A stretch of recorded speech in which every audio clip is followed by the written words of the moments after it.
bahawa kamu pada 26 Disember 1999 lebih kurang jam 1 pagi di tepi jalan di kawasan kilometer 28 Jalan Kuala Kelawang, Genting Peras di dalam daerah Jelebu di dalam Negeri Sembilan telah melakukan pembunuhan dengan menyebabkan kematian Sabiun Malik bin Syafi'i dan dengan ini melakukan satu kesalahan yang boleh dihukum di bawah Seksyen 302 Kanun Keseksaan. Begitulah pertuduhan yang telah dibacakan oleh Jurubahasa Mahkamah Magistrat Seremban kepada Korporal Yaakob yang pada ketika itu bertugas di Ibu Pejabat Polis Kontijen Kuala Lumpur, dan dia mengaku tidak bersalah serta mohon dibicarakan. Kes kemudian dipindahkan ke Mahkamah Tinggi Seremban untuk proses perbicaraan penuh. Kesemua fakta keterangan di dalam mahkamah tersebut akan diceritakan di dalam video kali ini. Pada 25 bulan 12 tahun 1999, jam lebih kurang 8.30 malam, Korporal Yaakob telah hubungi rakannya, Lans Korporal Muhammad Fazli, supaya berjumpa dengannya di Jalan 3 Padang 9, Pandan Jaya. Di tempat tersebut, tertuduh dan rakannya itu makan bersama. Selepas makan, tertuduh minta rakannya memandu kereta rakannya itu, iaitu sebuah Proton Saga warna coklat gelap, ke Jalan 3 Palang 10 Pandan Jaya. Setibanya di tempat tersebut, tertuduh tunjuk kepada rakannya itu sebuah kereta berwarna merah yang berada di tempat letak kereta, lebih kurang 50 meter dari mereka. Tertuduh kemudian memberitahu rakannya bahawa itu adalah kereta penyanyi kumpulan Spoon, iaitu Alung. Tertuduh dan rakannya membuat pemerhatian selama lebih kurang 20 minit terhadap kereta tersebut. "Aku syak dia keluar dengan isteri aku malam ini," tertuduh memberitahu rakannya itu. Ketika itulah tertuduh meluahkan masalah rumah tangga yang dihadapinya kepada rakannya itu. Tertuduh nyatakan isterinya tidak tinggal serumah dengannya, dia tinggal di rumah ibunya. Tertuduh juga mengadu isterinya kerap keluar rumah dan pulang lewat. Isterinya itu bekerja di syarikat Live Record sebagai mempromosikan artis-artis baru, termasuklah Alung Spoon. Berdasarkan keterangan rakannya itu di dalam mahkamah, dia pernah sebelum ini mengintip isteri tertuduh bersama Alung Spoon di Hotel Istana Kuala Lumpur atas permintaan tertuduh. Hal tersebut telah dilaporkan kepada tertuduh.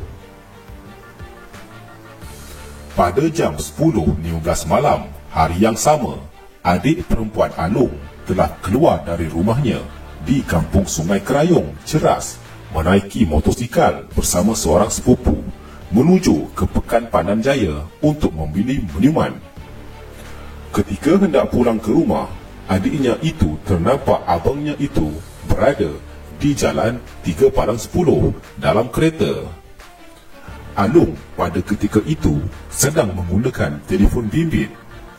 Kemudian Alung panggil adiknya dan menyerahkan sebuah beg plastik berisi surat-surat dan kad-kad hari raya untuk dibawa pulang ke rumah mereka.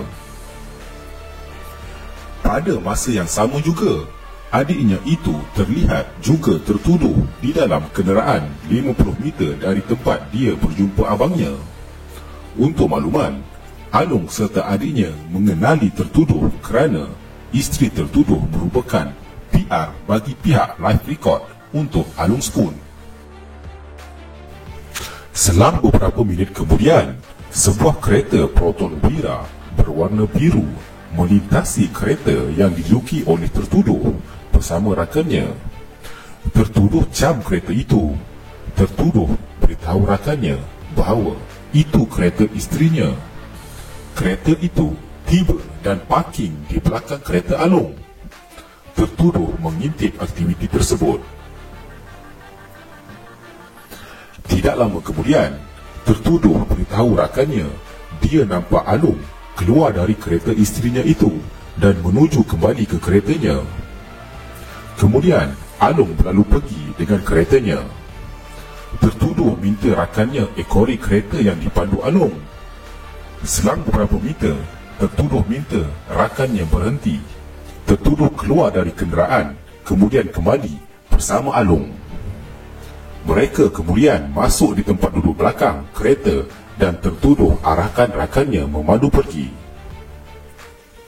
Di dalam kenderaan, rakannya mendengar tertuduh menyoal Alung beberapa kali. "Kau keluar dengan siapa? Pergi mana?" Namun, Alung tidak menjawab. Rakannya itu memandu ke jalan besar menuju ke arah Istana Selangor.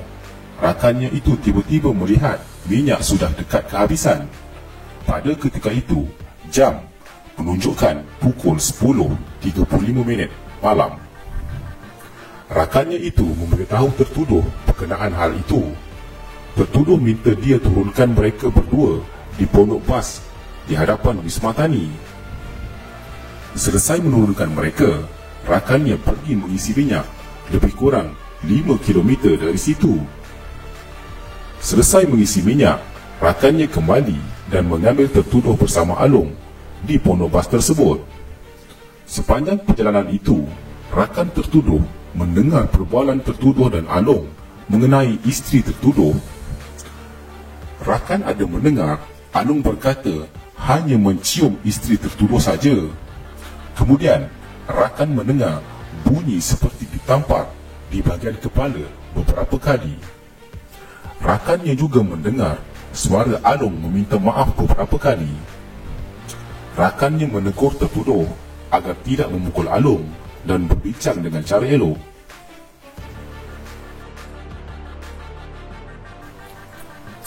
Mereka kemudian meneruskan perjalanan hingga ke Batu Sembilan Ceras. Apabila sampai di suatu simpang, tertuduh minta rakannya menuju ke arah Kuala Kelawang. Setibanya di kilometer 28 Jalan Kuala Kelawang, rakan tertuduh masih meneruskan perjalanan dan selang 2 km, tertuduh arahkan rakannya berhentikan kenderaan.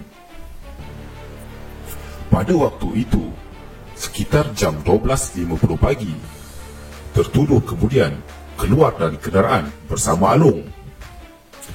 Dia kemudian minta rakannya itu beredar meninggalkan mereka.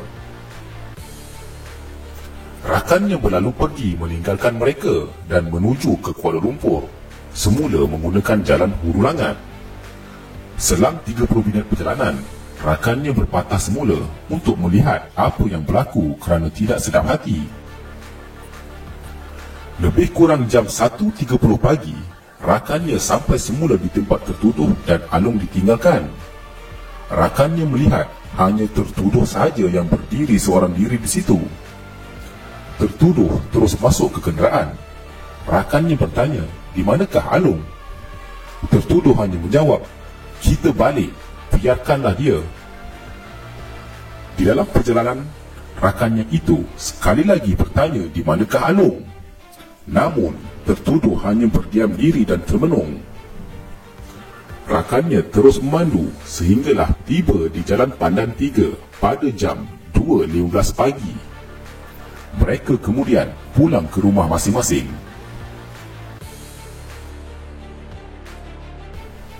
Pada keesokan harinya, bapa Alung bernama Syafi'i telah menyedari bahawa Alung hilang kerana tidak pulang. Adik kepada Alung telah memaklumkan bahawa orang terakhir yang bersama Alung adalah tertuduh. Bapa Alung menghubungi tertuduh dan ajak makan malam di rumah mereka kerana keluarga mereka memang telah mengenali tertuduh. Tertuduh kemudian telah ke rumah bapa Alung bersama isterinya. Di sana, semasa makan malam, bapa Alung telah bertanya di manakah Alung berada kerana berdasarkan kata adiknya, Alung bersama tertuduh pada malam itu. Namun, tertuduh menafikan bahawa dia adalah orang terakhir dengan Alung dan memberikan bermacam alasan. Oleh kerana bimbang, bapa Alung mengambil keputusan untuk membuat laporan polis.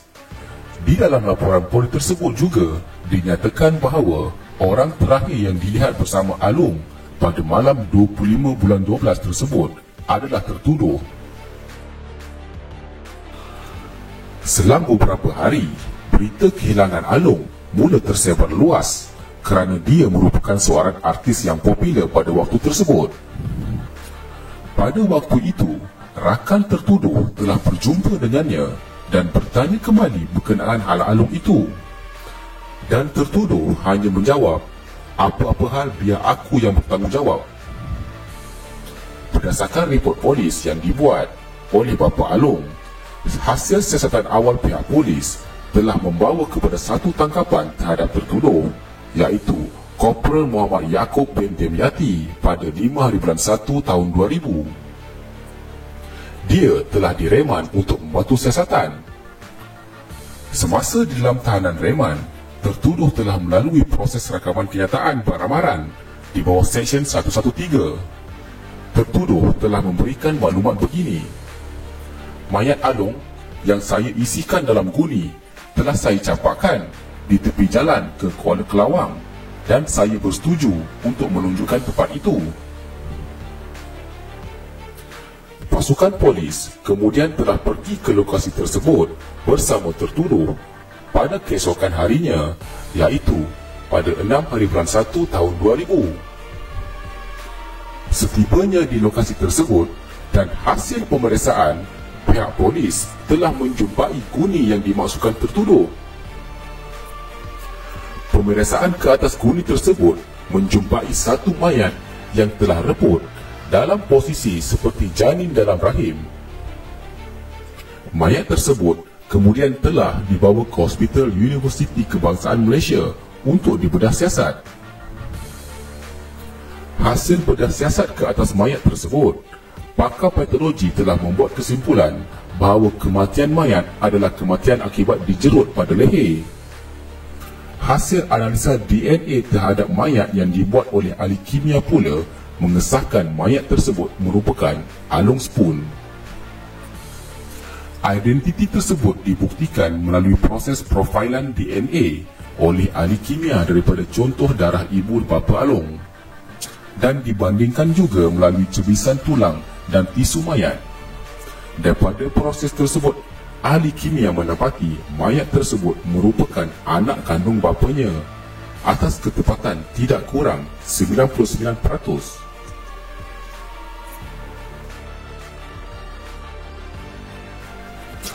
Pada 19 Januari tahun 2000, tertuduh telah dihadap ke Mahkamah Magistrate Seremban atas tuduhan membunuh Alung Spoon atau nama penuhnya Sabiul Malik bin Syafi'i. Proses perbicaraan telah berlangsung sehingga 2 tahun. Di dalam proses perbicaraan juga, oleh kerana tiada saksi mata yang melihat pembunuhan tersebut, pihak pendakwaan telah bergantung kepada keterangan mengikut keadaan. Dan hasil daripada perbicaraan tersebut, pada 10 April tahun 2002, Mahkamah Tinggi Seremban telah mendapati tertuduh bersalah dan menjatuhkan hukuman gantung sampai mati terhadap tertuduh. Namun begitu, tertuduh telah membuat rayuan terhadap sabitannya itu. Pada 2 November tahun 2010, Mahkamah Persekutuan telah mengekalkan hukuman mati terhadap tertuduh seperti yang diputuskan oleh Mahkamah Tinggi Seremban sebelum ini.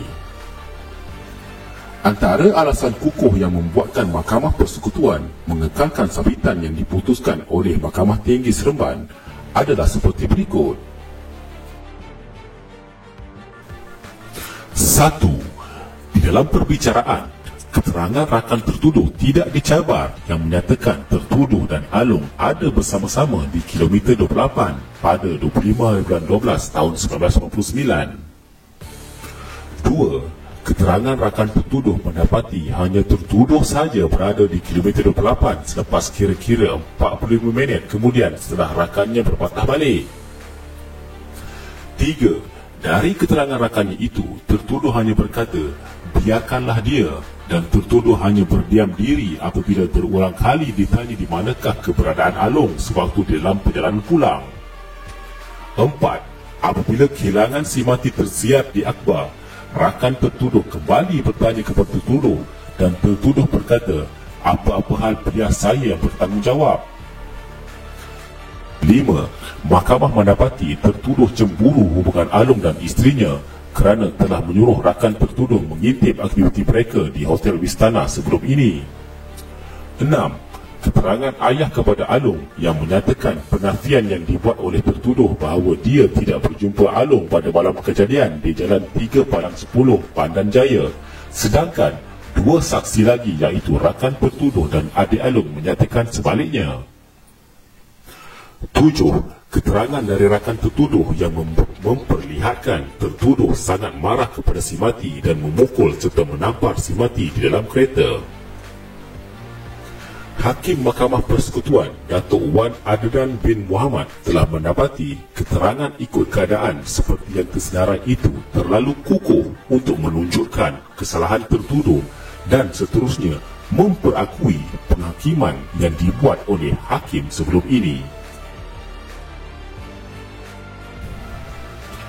Apa yang boleh dijadikan pengajaran untuk kes kali ini adalah seseorang itu perlulah mengawal emosi marah terhadap apa jua masalah walaupun ianya melibatkan maruah sebagai seorang suami dan perihal keruntuhan rumah tangga.